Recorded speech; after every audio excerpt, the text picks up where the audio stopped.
Hello students, आज हम macro economics में मुद्रा की प्रकृति, क्षेत्र, कार्य और महत्व अर्थात अगर हम समराइज़ करें तो मुद्रा के बारे में बात करेंगे, है ना। मुद्रा के सारे डायमेंशंस, सारे एंगल्स, उनको हम डिस्कस करेंगे।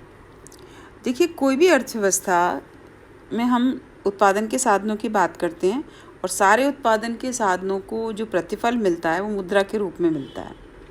इसका मतलब ये हुआ कि जो मुद्रा है वो एक तरह से अर्थव्यवस्था में, पूरी की पूरी अर्थव्यवस्था में घूमती है और उसको जीवंत रखती है।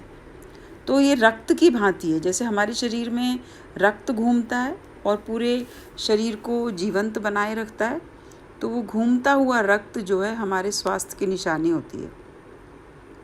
और मुद्रा इसी प्रकार से, जैसे व्यक्ति की मृत्यु हो जाए तो उसका रक्त घूमना बंद हो जाता है, इसी प्रकार से अर्थव्यवस्था में सबसे ज़्यादा महत्वपूर्ण है मुद्रा का एक जगह से दूसरी जगह घूमना, क्योंकि उससे अर्थव्यवस्था की जीवंतता बनी रहती है।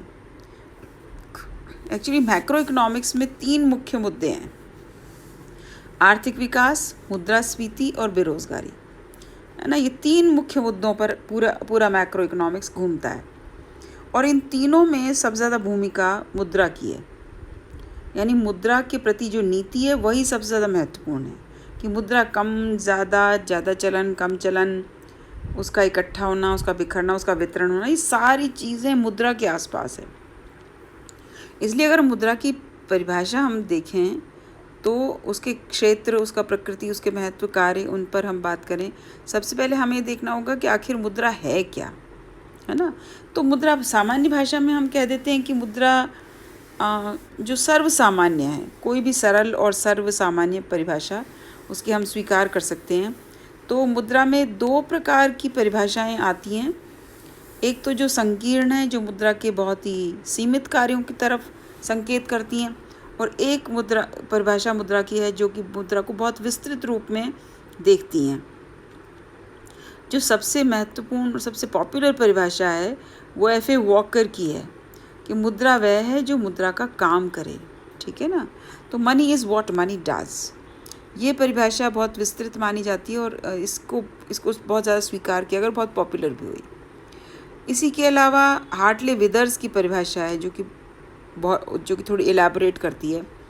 वो कहते हैं मुद्रा वह पदार्थ है जिसके कार्य से हम वस्तुओं का क्रय विक्रय करते हैं, जिसकी सहायता से हम वस्तुओं का क्रय विक्रय करते हैं।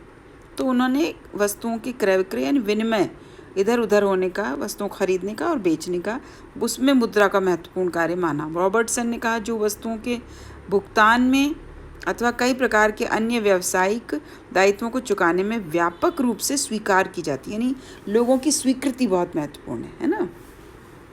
इसलिए से D.H. कोल, केंट, सेलिगमैन, उन्होंने कहा कि मुद्रा की परिभाषा में उन्होंने कहा कि सामान्य रूप से ग्राह्यता या सर्वग्राह्यता, विशेष रूप से उन्होंने बल दिया। ये परिभाषाएं जिनका हम स्वयं परिभाषाओं में विस्तृत उल्लेख मुद्रा के कार्यों पर आधारित है, लेकिन और बहुत सारी परिभाषाएं हैं जो कि मुद्रा को कार्यों के अलावा और जगह ले जाती हैं।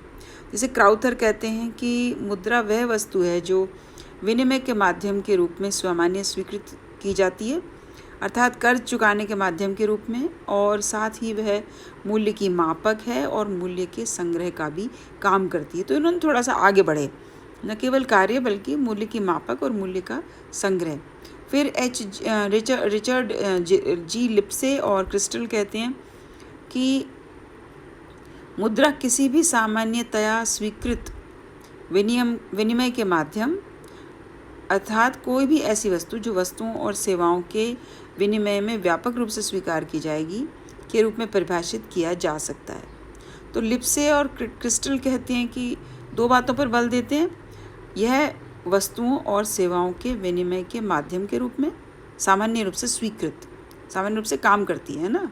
और दूसरा उन्होंने कहा कि विनिमय में लगभग सभी व्यक्तियों के द्वारा विस्तृत रूप से स्वीकार की जाती। तो उन्होंने 2 बातों को विस्तृत रूप से एम्फसाइज किया, एक तो विनिमय का माध्यम और दूसरा सामान्य स्वीकृति, कि सबको स्वीकृत भी होनी चाहिए। अभी आप बाज़ार में 10 रुपये का नोट लेके जाएं और कहीं कह दे कि नहीं, हम नहीं मानते 10 रुपये का नोट, तो बात ख़त्म हो जाती है, वो मुद्रा नहीं है। है ना, सारा गेम ही ओवर हो जाता है। अभी आप और कुछ लेके जाएंगे, नकली नोट क्यों नहीं चलता? क्योंकि स्वीकृत नहीं होता। तो इस तरह से जो स्वीकृति है वो भी बहुत आवश्यक है। नैप और हॉटरे ने उसके वैधानिक बल स्वरूप पर बहुत बल दिया कि मुद्रा राज्य के द्वारा घोषित होनी चाहिए। अतः उसने मुद्रा की कानूनी स्वीकृति पर बहुत ज़रूरी माना कि अभी आपने देखा 500 और 1000 का नोट बंद हुआ, तो आज आप 500 पुराना 500 का नोट या 1000 रुपये का नोट लेके जाएं तो कोई स्वीकार नहीं करेगा। क्यों? क्योंकि वो राज्य के द्वारा अब स्वीकृत ना होने के लिए घोषित है, तो उसकी जो वैधानिक स्वीकृति है वो ख़त्म हो चुकी है। इसी प्रकार 1913 में जर्मनी में भीषण मुद्रास्फीति के कारण वहाँ की जनता को का विश्वास ही उठ गया था, और जिस कानूनी मान्यता के होते हुए भी जर्मन मार्क की आम जनता में लगभग स्वीकृति खत्म हो गई। इसलिए मुद्रा के अस्तित्व के लिए भुगतान की सामान्य स्वीकृति पर बल दिया जाना उचित माना जाता है, क्योंकि ऐसा नहीं कि कानूनी वैधता है लेकिन फिर भी कई बार मनी फेल हो जाती है, जैसे जर्मनी में हुई 1913 के बाद। तो ऐसे में सामान्य स्वीकृति कानूनी वैधता के साथ ज़रूरी है, क्योंकि मुद्रा की अपनी साख होती है और उस साख के आधार पर मुद्रा का आम जनता में उसके प्रति एक विश्वास भी होना चाहिए, है ना। अब अगर हम देखें, ये तो हमने मुद्रा की कुछ परिभाषा कि आखिर मुद्रा क्या चीज़ है। अब मुद्रा की आवश्यकता क्यों पड़ी? देखिए, वस्तु विनिमय, मुद्रा से पहले वस्तु विनिमय चलन में था। तो वस्तु विनिमय में ये होता है कि एक वस्तु देकर हम दूसरी वस्तु खरीदते हैं। आप अपने माता पिता से बात करेंगे तो पुराने ज़माने में अगर कोई गांव में रहते हुए थे या कोई इस प्रकार से गांव के व्यक्ति से आप बात कर सकते हैं, तो आप देखेंगे कि वहाँ पर सब्जी वाले से लोग गेहूँ देकर सब्जी ले लेते थे, कुल्फ़ी वाले से गेहूँ देकर कुल्फ़ी ले लेते थे, चूड़ी वाले से गेहूँ देकर चूड़ी ले लेते थे। तो ये जो चलन में था, ये पहले बहुत पॉपुलर था, है ना। काम वालों को भी गेहूँ दिया जाता था। तो इस प्रकार ये एक आम बात थी, है ना। लेकिन इसमें क्या होता है कि जो बार्टर सिस्टम या वस्तु विनिमय प्रणाली में सबसे ज़्यादा जो प्रॉब्लम आती थी वो ये थी दोहरे संयोग का अभाव।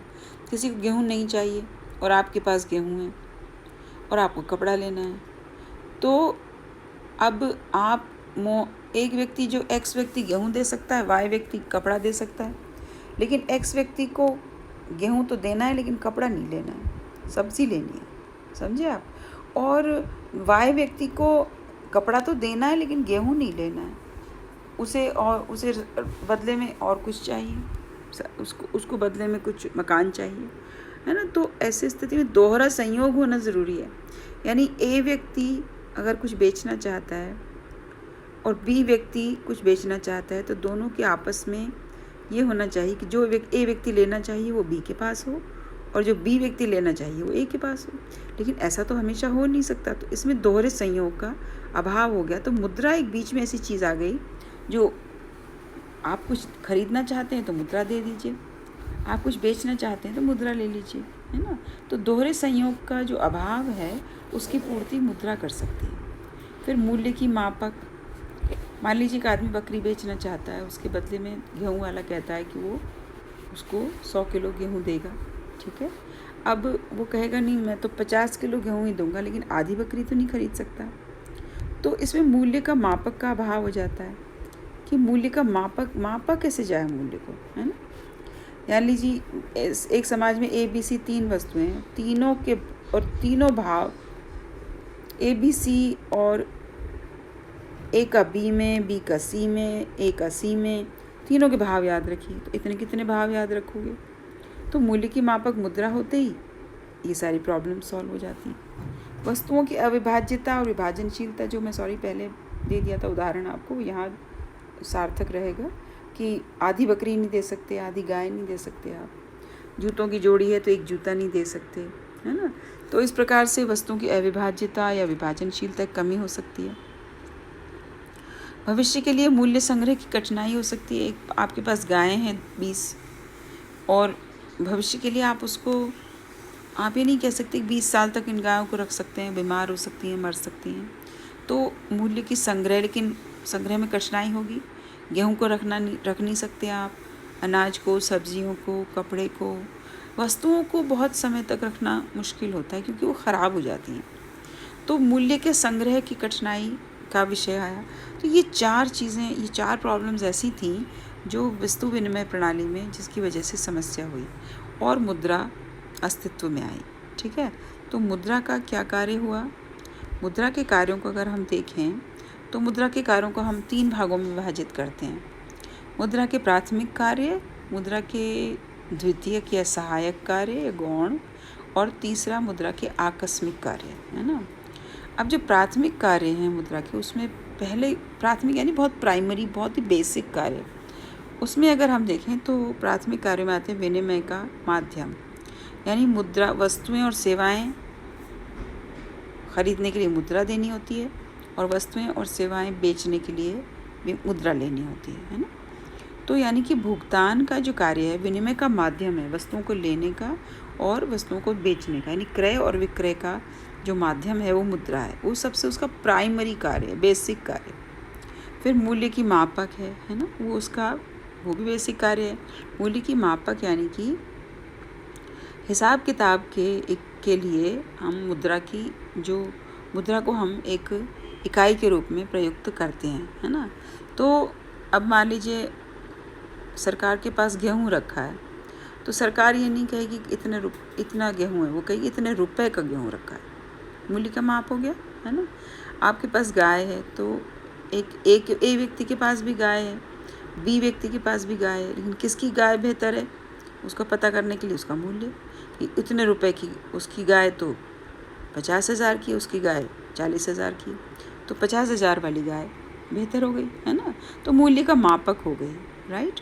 तो कोई भी जो समाज है उसमें मुद्रा की जो मापक होने की इकाई है, उससे हम बहुत सारी चीज़ों का पता लगा सकते हैं। विभिन्न परियोजनाओं के लागत लाभ पता कर सकते हैं।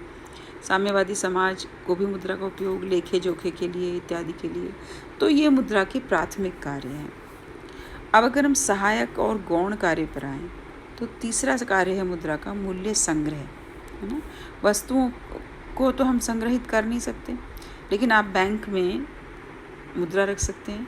ठीक है, आपने 5 लाख रुपए रख दिए, अब वो ना सड़ेंगे, ना उनमें कीड़ा लगेगा, ना वो ख़राब होंगे, ठीक है, ना वो गलेंगे, आपने रख दिया। बॉन्ड्स खरीद लिए, शेयर्स खरीद लिए, आपने डिबेंचर्स खरीद लिए।